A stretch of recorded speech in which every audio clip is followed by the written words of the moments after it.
Salut les filles, salut tout le monde. Hier j'étais pas là, donc je suis de passage rapide aujourd'hui pour vous faire ce petit live. J'espère que vous avez passé de bonnes fêtes de Pâques pour celles qui ont fêté Pâques et que vous êtes en train de passer un bon week-end. J'aimerais vous parler... oui, hier j'étais pas là parce que j'étais pas là. Donc des fois va falloir que ce soit comme ça. Quand je peux pas, je peux pas. Donc c'est pas grave, ça n'enlèvera en rien un jour au défi des 365 jours, donc je ferai quand même les 365 jours, même si c'est pas forcément tous les jours, mais hier je pouvais pas être là, donc je vous fais ce live rapide par rapport au Ramadan et en quoi c'est relié au développement personnel. J'avais déjà fait un petit live là-dessus. Mais là, vous voyez, en fait, c'est par rapport à la préparation mentale du Ramadan.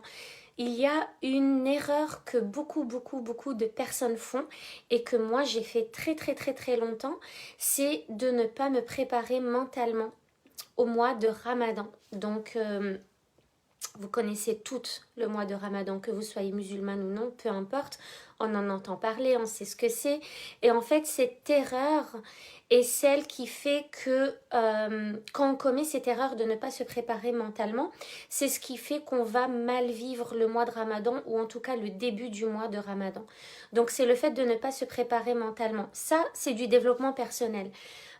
Quand on va vivre quelque chose de nouveau où on va devoir changer des habitudes, où on va devoir changer pas mal de choses, on va devoir changer notre rythme, on va devoir changer notre alimentation, notre façon de réagir, d'agir, notre façon de parler, notre façon de voir les choses, eh ben, il faut se préparer mentalement. En fait, il faut prendre ce mois comme vraiment la préparation mentale pour un match sportif de haut niveau. C'est exactement la même chose. J'avais fait une vidéo YouTube là-dessus concernant l'auto-neuromarketing, le self-neuromarketing et comment se préparer au mois de Ramadan. Je vous mettrai le lien probablement en commentaire. En tout cas, c'est intéressant de peut-être aller y jeter un coup d'œil parce que c'est des choses qui m'ont vachement aidée à bien vivre ce mois de jeûne, ces 30 jours de jeûne. Et la préparation mentale, en quoi c'est important les filles, c'est que en fait quand vous vous préparez mentalement, déjà à n'importe quelle situation, à n'importe quel changement, votre cerveau visualise en fait l'événement. Il va le visualiser et du coup automatiquement il va vous faire en ressentir l'émotion comme si vous y étiez déjà. Et en fait quand cet événement se présente, votre cerveau croit l'avoir déjà vécu. Donc c'est pas un choc émotionnel, c'est pas un choc. Ça évitera, vous savez, toutes les personnes qui disent quoi, vous n'avez pas le droit de manger, mais du tout, même pas de mâcher un chewing-gum, vous pouvez pas boire, même pas de l'eau. Eh ben, ces réactions sont dues à plusieurs choses. La première, c'est que justement la personne n'y est pas préparée parce qu'elle ne l'a jamais fait. La deuxième, c'est que justement elle ne l'a jamais fait, donc elle ne se sent inconsciemment pas capable de le faire. Et la troisième, c'était quoi la troisième? Oui, c'est le fait de pas se sentir capable, c'est le manque de confiance en les capacités de son corps et de sa tête. Les capacités du corps, du cerveau, les capacités du corps et de la tête. Donc en fait, vous m'entendrez souvent vous dire que le meilleur moyen de vaincre une peur, c'est de vraiment la traverser pour finalement se rendre compte qu'il n'y a pas de raison d'avoir peur. Et le meilleur moyen de reprendre confiance en soi et de connaître les capacités de son corps, c'est de justement faire la chose qui nous fait peur. C'est que comme ça que vous allez voir qu'en fait, vous en êtes capable. Rappelez-vous aussi que Dieu, l'univers, etc. ne vous donne jamais une charge qui est trop lourde à porter pour vous.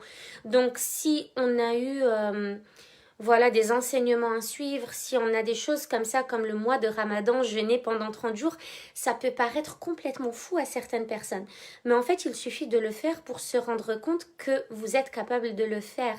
Il suffit de traverser la peur que vous avez par rapport à ça, mais il faut se préparer mentalement. Se préparer mentalement, c'est commencer à y penser, c'est commencer à se croire déjà dedans, c'est commencer peut-être à changer de rythme déjà. à changer de rythme. Tout ça, c'est du développement personnel. Le ramadan ou n'importe quelle autre situation nouvelle qui va demander une certaine adaptation, eh ben, vous allez vous y préparer de la même façon. Commencez à changer de rythme, commencez à changer ses habitudes alimentaires, commencez à peut-être prolonger le temps entre les repas, peut-être commencer à arrêter ou à diminuer les petits déj de 7h, 8h, 9h du matin et peut-être à prolonger.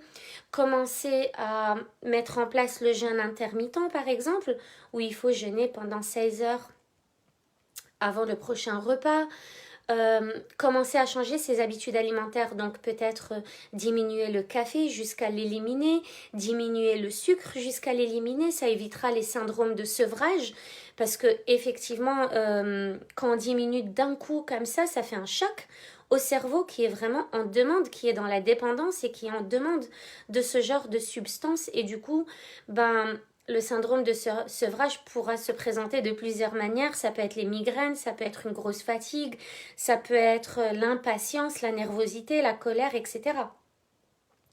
Donc se préparer mentalement, c'est tout ça.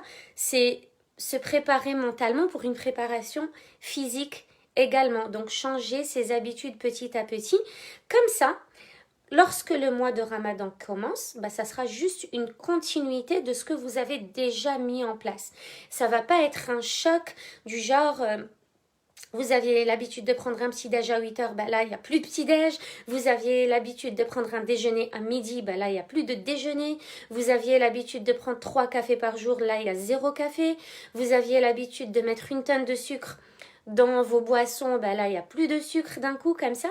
Là, ça peut vous faire mal vivre le mois de Ramadan. Effectivement, ça peut être beaucoup plus compliqué parce qu'il n'y a pas de préparation mentale, il n'y a pas de préparation physique. C'est un peu comme arriver à un examen sans savoir sur quoi l'examen va traiter, quel sujet on va vous poser et sur quelles compétences vous allez être testé. C'est un peu ça. Donc le mois de Ramadan, je le répète et j'insiste, c'est vraiment un mois de développement personnel, d'introspection, de réflexion, de méditation, etc. Mais c'est aussi un mois de challenge où on va mettre le corps et l'esprit à l'épreuve pour justement finalement arriver à la fin et voir qu'on est capable, que notre corps est capable de ça, que notre mental est capable de ça, qu'on est capable de nous adapter à toute situation. C'est juste incroyable. Donc, c'est des choses, qu'il faut mettre en place. Sur YouTube, j'avais parlé du self-neuromarketing parce qu'il y a des personnes qui ont du mal à jeûner toute la journée, qui s'impatientent, qui ont hâte d'être au repas du soir. Oh, c'est qui m'a mis une petite tête qui pleure? Pourquoi il y a une petite tête qui pleure? Dites-moi en commentaire. Je ne sais pas qui est en train de regarder. Aïssel, il me semble. C'est qui a mis une petite tête qui pleure? Je serais curieuse de savoir qu'est-ce que j'ai dit qui a déclenché ça. Il y a des personnes qui ont du mal à patienter toute la journée de jeûne. Pourquoi? Parce que souvent, on est bloqué dans la culture, dans la préparation des repas, la préparation de tous ces jolis petits plats, la préparation de tous ces gâteaux, etc. Et du coup, c'est vrai que dans ma jeunesse, par exemple, le mois de Ramadan, c'était quand même plus un mois de fête qu'un mois juste de développement personnel, de méditation. C'est vrai qu'à un moment, il faut en prendre conscience que c'est plus qu'un mois de repas et de jolies choses à manger, de bonnes choses à manger et de bons petits plats et de bonnes préparations. C'est bien au-delà de ça. Mais quand on croit que ça tourne autour de ça et que ça tourne autour d'une table bien garnie le soir, on va avoir tendance à passer toute la journée à regarder des recettes, à regarder des vidéos de recettes, à lire des livres de recettes, à commencer à cuisiner dès le matin pour le soir. Et du coup, là, on n'est pas dans la bonne énergie du mois de Ramadan. On est dans l'énergie du manque. Là, c'est l'énergie du manque. C'est je vais avoir faim, je vais me priver toute la journée. Le soir, il faut que la table soit bien garnie et qu'il y ait plein de bonnes choses à manger. Donc, je vais préparer toute la journée. C'est pas du tout l'énergie du mois de Ramadan. L'énergie du mois de Ramadan, c'est se libérer du temps pour la prière, pour des invocations, pour de la méditation, pour de l'introspection, pour du temps de qualité avec les enfants, pour vraiment le retour à soi. Et la rencontre avec le soi intérieur, c'est ça. Mais quand on passe notre temps dans la cuisine, à cuisiner, à préparer des choses et tout, Notre cerveau nous fait saliver, c'est logique. C'est pas une bonne, comment dire, c'est pas de bonnes conditions pour passer une bonne journée de jeûne. Hey Jessica, ah ok c'est cool. Je demande tout le temps juste pour être sûre parce que le but c'est pas de déclencher les gens ou de provoquer des émotions inconfortables. Donc j'aime bien demander juste pour m'assurer. Ah bah je suis contente de te revoir, ça faisait longtemps.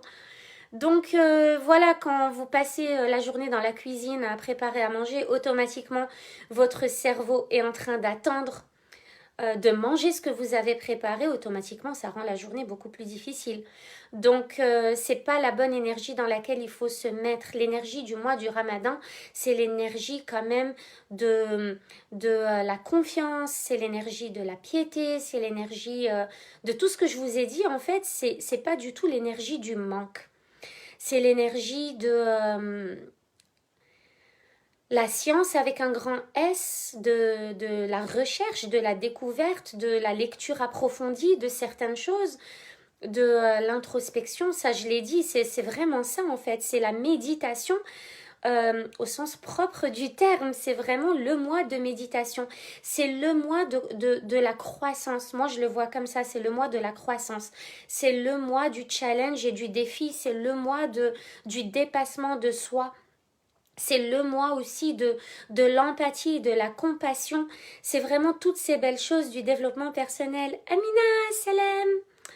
C'est tout ça, le mois de Ramadan. C'est vraiment la conscience et la conscientisation de notre vie, de nos situations. C'est la conscientisation du moment présent, c'est vraiment vivre le moment présent, c'est ralentir, c'est un peu comme ce qu'on a vécu au confinement quand tout a été ralenti, quand tout avait fait arrêt sur image, quand on ne pouvait plus aller au travail, quand on ne pouvait plus aller faire nos courses comme on le voulait, quand on n'avait plus les distractions qu'on avait avant et qu'on a fait un arrêt sur image, l'image de soi, du soi intérieur, l'image de qu'est-ce que la vie en fait? Est-ce que c'est courir à droite, à gauche? Est-ce que c'est passer son temps à la cuisine, au ménage? Est-ce que c'est ça la vie? Est-ce que c'est vraiment trouver un truc à faire quand on n'a rien à faire parce qu'on a tellement peur de nous ennuyer que automatiquement on va sortir chercher à faire quelque chose?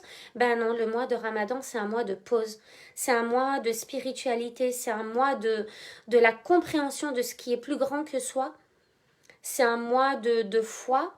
C'est vraiment tout ça, c'est un mois de croissance spirituelle, vraiment.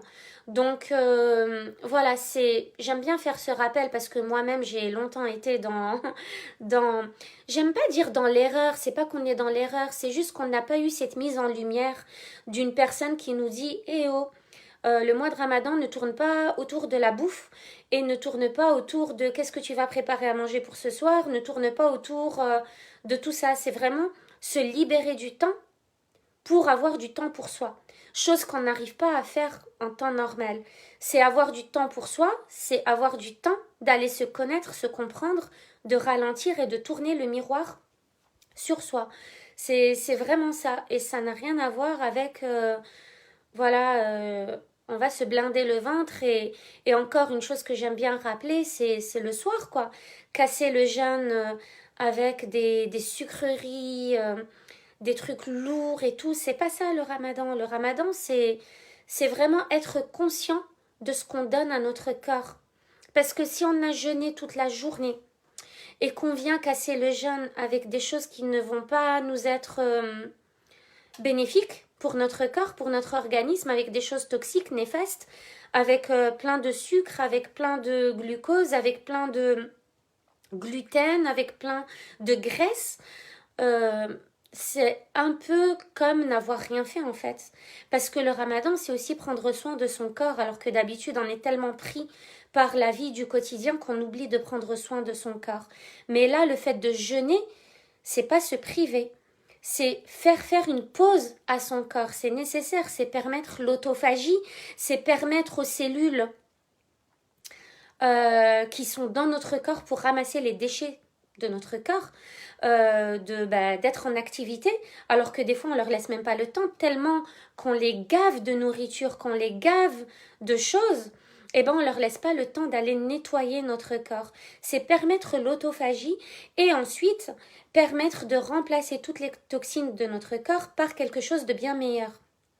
Donc, ne pas manger toute la journée et casser son jeûne avec un coca, avec des gâteaux pleins de sucre, avec des crèmes, avec des trucs à la crème fraîche, du fromage, des choses bien lourdes des différents pays, des différentes cultures et tout ça, eh ben, c'est ne pas prendre soin de son corps réellement. Donc voilà, moi ça c'est des choses que j'ai apprises au fur et à mesure et que j'avais pas mises en lumière et que je me dis ça serait bien d'en parler aussi que pour faire prendre conscience aux gens, aux personnes qui le souhaitent de ces choses-là. Le mois de Ramadan, c'est un mois qui permet de se purifier le corps et l'esprit. Le corps, le cœur et l'esprit. Voilà, bah écoutez les filles, c'est tout ce que j'avais envie de vous dire pour ce soir et j'espère à demain pour une autre vidéo. Je vais essayer de m'organiser comme je peux en fonction de mon inspiration. Et comme les écoles sont fermées et qu'on va passer maintenant 3 semaines tranquillou avec les enfants, je ne peux pas vous dire à quelle heure seront mes lives, mais ça sera vraiment en fonction du temps, de l'énergie et de l'inspiration. Ben, merci les filles d'avoir été là, Amina, Jessica, Aïssel, et je vous dis à très très vite. Bye bye.